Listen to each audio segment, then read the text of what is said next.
finally we get to talk about something that's fun. Arena. It's subjective, granted, but I'm going to give you what I would run with your characters and develop those last little characters and try and make something that's really special, that should easily get top 200 if not top 1. So that way you're generating more crystals, it's more resources, more things that you can do in the game. So let's get into it. All right, so Captain Rex. Captain Rex is one of the 3 best leaders that you can have access to. Obviously, you don't have access to CLS, and General Kenobi is still out of reach at this time. So, best thing, Captain Rex. His leadership will allow it to where whenever one of your guys gets critically hit, the whole team's gaining turn meter. So that's pretty much his only use, aside from the fact that he can cleanse as well. That's, yeah.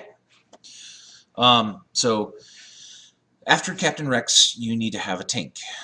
Somebody that can sit there and just take crits and take hits and get them off of your team. That's going to be your old Ben. Again, you don't have General Kenobi, so as such, the best tank that you personally have access to is your old Ben.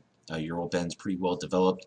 You can continue to dump gear into him to make him better, and I don't see any harm in doing that. So you have your tank. Now you need to help your tank. You're going to do that with a support, R2-D2. Again, we know he's not up to 7 stars. He will be very soon. That's fantastic. So let's go ahead and start bringing him into the arena fold.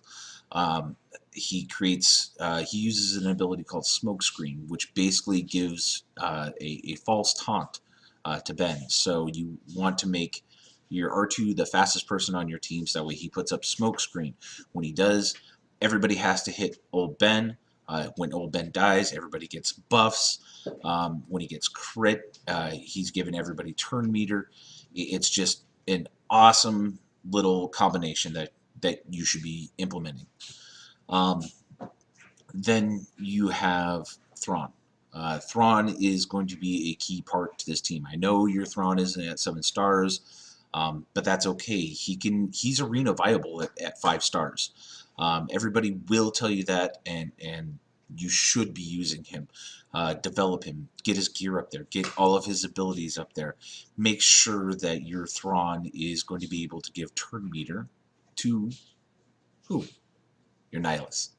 Your Nihilus is very well developed. He is going to be able to hide through R2's Smokescreen. He's going to be able to hide behind old Ben's taunt.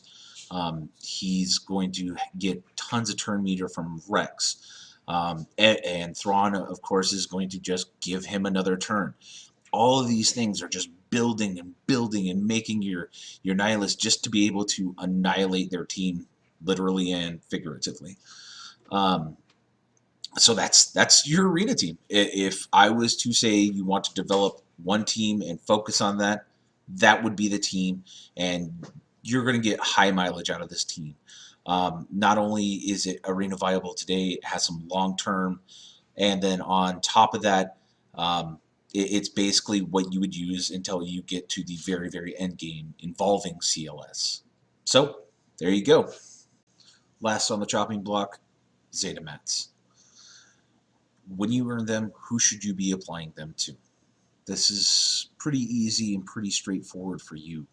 The first one should obviously go to R2-D2. His number crunch, not the cleanse.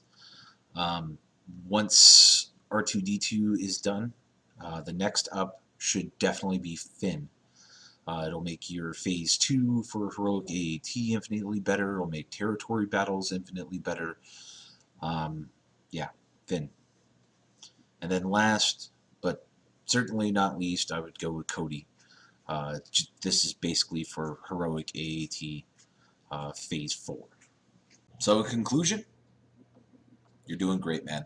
You're going to be killing it in every single way, and if you take these suggestions, I think you're going to improve your arena. I think you're going to improve your fleet arena, and of course your presence in the HAAT. I hope this finds you well. I hope that it wasn't too long. I worked really hard the whole weekend pretty much on this project. So, hey man, see you in game. My dad is mad.